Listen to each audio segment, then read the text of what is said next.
Hi, this is Lit with Chris, and in this video I will be looking at how to analyze an unseen comic strip. This will be a particularly useful video for you if you are a language and literature student and you know that the comic strip is a very popular text type when it comes to paper 1. If you'd like to take the text that I use in this video for some independent study, then you'll find a copy of it in the show notes below. You may actually want to pause the video for 2 minutes to have a quick read of the text so that you can establish the basic understanding of what it's talking about before jumping in to the analysis.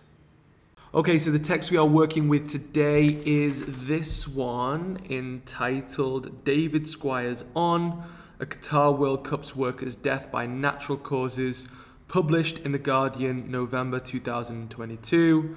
And it gives a little bit of context, saying Rukandra Rumba toiled in extreme heat before dying in the night. His widow says she has never received fair compensation. Now, the tricky thing with comic strips is that they can sometimes fall into a combination of wanting to entertain, inform, or persuade us in terms of their aim. Take, for example, a strip like Garfield. This is designed to entertain, whilst political cartoons may be more geared towards entertaining us and persuading us about a particular matter.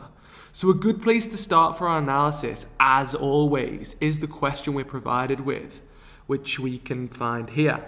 How does the artist combine visuals with other choices to establish their message? The key words for me here are visuals, other choices, and message. So immediately, message to me would suggest that it is more to do with persuasion or informing than seeking to entertain. So as I annotate, I need to try and work out what the message is. The rest of the question is asking me to focus on the visuals. So what visual techniques do I know regarding comic strips? Now there's icons, you have got things like graphic weight, you've got emanata, you've got symbolism, you've got framing, color scheme, and perhaps style. I don't necessarily need to write all of these down, but it certainly is something that you should be summoning to the front of your mind when reading and rereading the question. What choices would apply to the idea of visuals? So from there, we also get other choices. Now, other choices is very generous. That may apply to the likes of voiceover, speech, bubble, anchorage maybe. And that's just kind of looking at the terms or the techniques that we would see in a comic strip. But there may also be examples of figurative language like metaphor or hyperbole that I'm also allowed to include based on this question, which is great. So if you haven't already read through the text for a basic understanding, now might be a good time to do so, and you'll find it linked in the notes below. And after reading it once or twice myself, it's clear to me that the text seems critical. It's criticizing something. The tone is very angry at times and at other times despairing or sad. However, that's just my first impression. So let's see if it stands up when applied to close analysis. These first two panels establish a feeling of prestige, or extravagance, I suppose. Because you've got the metaphor of the diamond of the desert, and then you've also got the icon of this football fan here, he's been drawn to seem as if he's presumably like frozen solid, thanks to the excellent air conditioning system. But we also do get this voiceover here. We get this voiceover here in the second panel that explains that the very people who built these facilities had no access to them, creating a sense of irony or injustice, I guess I can write down. Yeah. The third panel uses quite an interesting perspective, I think. And this is what's known as a worm's eye view. So this is when the camera is looking up at the world around it, giving the person whose perspective it is a sense of inferiority or diminished status. So in this case, we're seeing the world through Rumba's eyes, the dead man's eyes, and are able to see the terrified faces of his colleagues who are desperately trying to aid him. So I can write down worm's eye view, maybe inferiority, question mark, terrified, facial expressions. We then get the icon of the bin bag in the fourth panel rather, which is also equally disturbing. There may be a suggestion here that Rumba's possessions are just going to be thrown away after his death, hence symbolising that the fact that I guess his life was just an easily dispensed element of the Qatari World Cup and their organisers. So bin bag symbolises dispensability. Is that a word? I hope so. Dispensability. And if we look inside as well, if we actually look inside, like closer at the bag itself, what we'll notice is like a photo of what seems to be his wife and his family, which enhances a sense of pity, given that it seems it's not just him. He has left other innocent people behind too, who might be depending on him. And this is confirmed in the anchorage of the voiceover that talks about his young son being fatherless. So we get that kind of tragic situation sadly confirmed to us. The only images that we actually see of Rumba, of the man that sadly perished, one of them is this one. And this is, in terms of framing, this is kind of like a close-up. And what arrests me the most is the gaze. So his gaze here is kind of blank, isn't it? He's looking blankly into the distance in the panel, perhaps connoting that he's worn out, maybe. Overwhelmed. He certainly doesn't seem happy to be there. Overwhelmed. Maybe like lost in some way. This is then compounded by the symbolism in this panel of the magnifying glass. And so there's a couple of different ways that we can take this, I think, but this maybe underlines his relative smallness.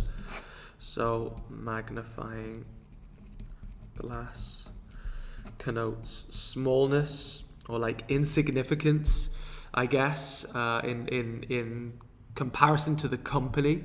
But it perhaps also evokes the intense heat he would be feeling, as when you hold a magnifying glass over the ground and turn it to a certain angle with the sun, that would intensify the light of the sun and burn the sight magnified below, which in this case is where Rumba is standing. So I think it might link to the intense or unacceptable conditions in which these men were being expected to work in.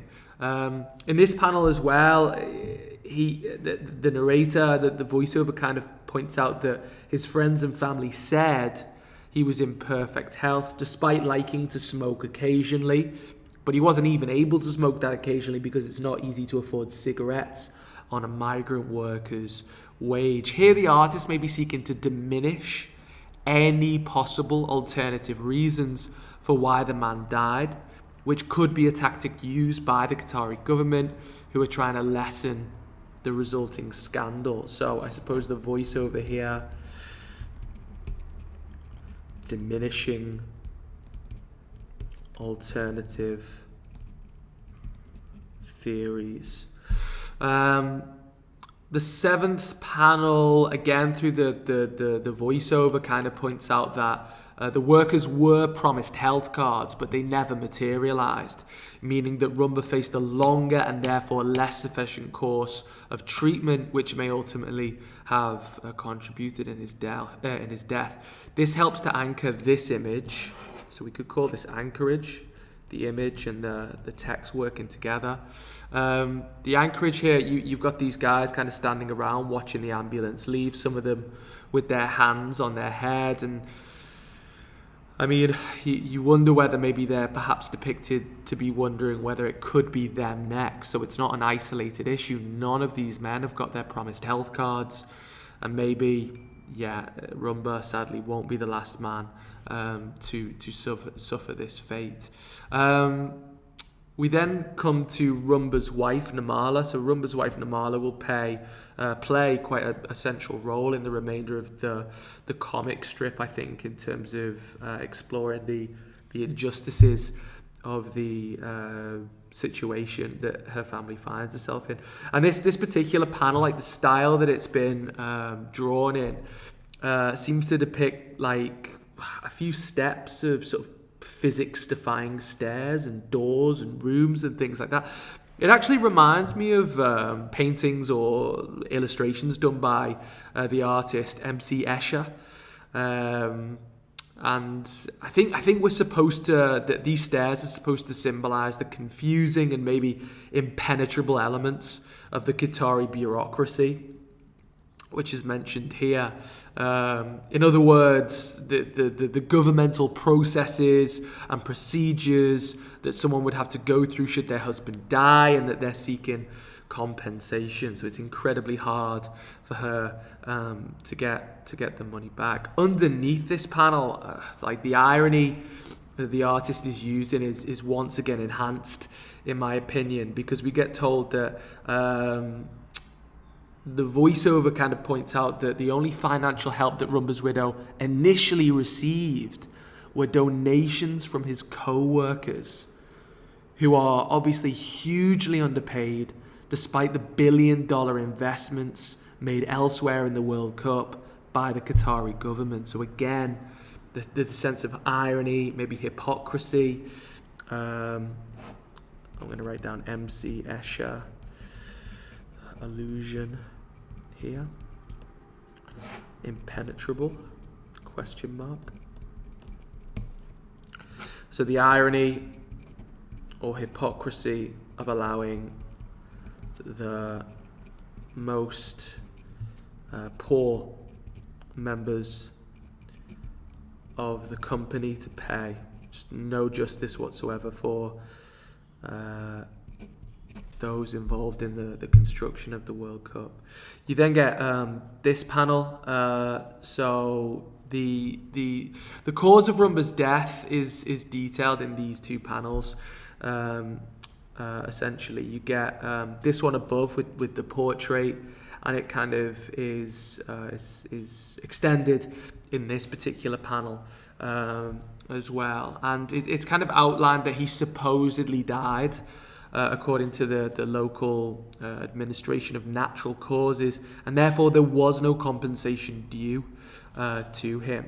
This particular panel depicts what we can assume is his coffin being flown back to Nepal with like no sense of solemnity, no sense of respect, no sense of kind of recognition.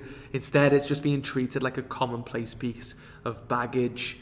So like baggage that could be going anywhere. So no respect or recognition for body of the deceased. Again, we see kind of this gaze returning. So this is Nirmala again, and the lost gaze that we saw earlier from Rumba is echoed here in the way that Squires depicts the widow. She also seems grave, maybe, or lost, or kind of overwhelmed, I suppose, is a word that we used earlier, about the circumstances, and perhaps she's looking directly at the reader. Squires has kind of drawn her to look directly at the reader, as if to elicit a response of some kind.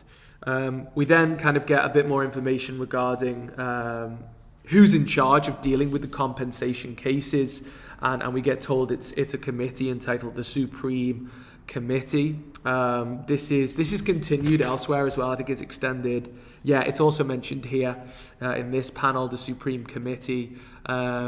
And to me, I think, again, this is like an ironic or satirical kind of reference to the Supreme Committee, because you would assume the Supreme Committee connotes like a sense of powerfulness, all-powerfulness, that not only, in this case, runs roughshod over the poorer people like Rumba's family, but also the fact that despite all its supreme power, it can't see fit to award Nirmala with any more than 7,000 rials, or, as we get told here, I think, £1,460, British pounds, which is a meagre amount, a tiny amount. And I think the sense of injustice is deepened by the way that Squires depicts the family's living conditions. Whilst not necessarily impoverished, down and out, the small house and kind of humble contents strikes a strong juxtaposition with the depiction of like this education city stadium that we saw earlier on in the first two panels. So this is just the injustice or the lack of fairness, the lack of equity, the lack of recognition is again brought up in this kind of visual narrative here of Nirmala seeking to console herself in private with only her young son for company. It's like really heartbreaking. Again, you can see the sort of graphic weight, the detail that's been added to the surroundings to give like a more somber, more oppressive, a more kind of difficult sense of the life ahead for this poor woman.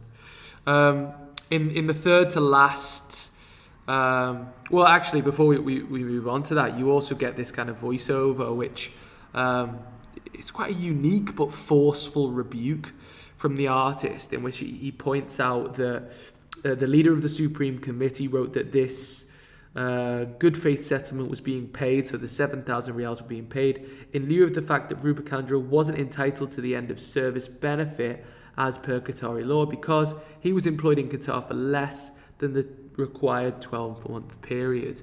And Squires kind of adds a response to that saying, "Oh, why was that, mate?" So to explain this in a bit more detail, the leader of the Supreme Committee is actually saying that they're doing the family a favour by giving the settlement of 7,000 rials, because under the Qatari state law, you only have to pay compensation if it's after 12 months of working in the country, and Rumba had only been working there for 10 months. And why was that, mate? So this angry rhetorical question is provoking this sense of injustice again, because it's pointing to the fact that the man didn't work for 12 months because of the Qatari state. The way the Qatari state treated him, the way the company treated him, caused his premature death, which meant that he couldn't work for 12 months or more. So again, the rhetorical question really underlining Squires' opinion here of how unjust and how hypocritical and unethical the entire operation is. You then get this third to last panel. We have kind of Squires deciding to make it look like there are thousands and thousands of photos lying on top of each other. They're kind of just all overlapping and they sort of bleed out of the panel, so there's no end to it. And each of these men presumably have died following their role in the construction of such stadiums. And the fact that Rumba is but one amongst the countless, as Squires kind of hyperbolizes it, this just enhances our sense of outrage and melancholy, because behind every one of these men's faces is another family presumably seeking and failing to gain compensation. In the penultimate panel here, we've got FIFA executive Gianni Infantino looking decidedly uncomfortable. This is done through the use of emanata, so the kind of lines emanating out of his face and the sweat on his brow suggests kind of a growing sense of pressure to the deserved criticism his corporation are now facing.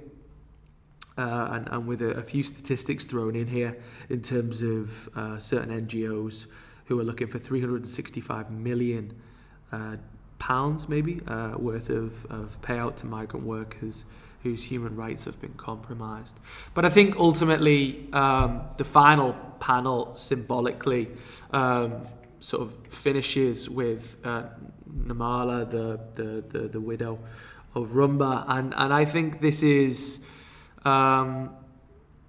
this may connote the fact that whilst the World Cup will come and go and people will watch it and then leave and forget, she and her family are still waiting for what the artist deems to be an unjust situation to be solved. So she's still waiting, staring out at the readers, almost challenging us to think, will there be any justice for me and my family in these dire times?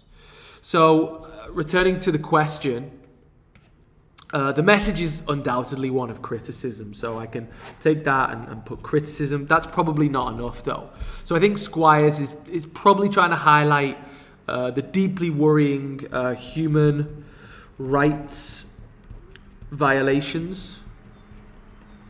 Maybe sort of criticize the deep divisions between those who enjoyed the tournament and those who built the buildings that made it happen in the first place. And I'm not sure whether or not, as part of this message, that we're supposed to take action in some way. Are we supposed to take action? I'm not sure. I think certainly, at the very least, there is a hope, or there's a suggestion from Squires that readers may advocate for change and help spread the message, I think. As for visuals and other choices, I think, as you can see from these annotations, even if I don't have time to cover all of them, I've given myself a decent variety of things to discuss. And now comes the point at which we structure the talking points together. As in other videos, I would advocate that you draw up a plan that gives you the option of arranging the analysis around devices or concepts. So list them all out and get all your ideas down. You might feel like you're more tempted to go down the concept route every time or down the device route every time, but do resist this urge. List out, if you had to do it by devices, what it could be in a 4-paragraph essay, 4-body paragraph essay, and what it would be if you had to do it by concepts. And this way you can consider which approach will yield the widest relevant discussion without the possibility of repeating yourself. From there, I'd aim to try and write 6 paragraphs, 1 for the introduction, 1 for the conclusion, and 4 body paragraphs to defend and develop my thesis statement. Don't forget, if you do want some independent practice, you'll find the text that I have just analysed in the video in the show notes below. If you found this walkthrough useful and you would like more content like it, then please consider subscribing and liking via the links below. That's all for this time. Thank you for watching and goodbye.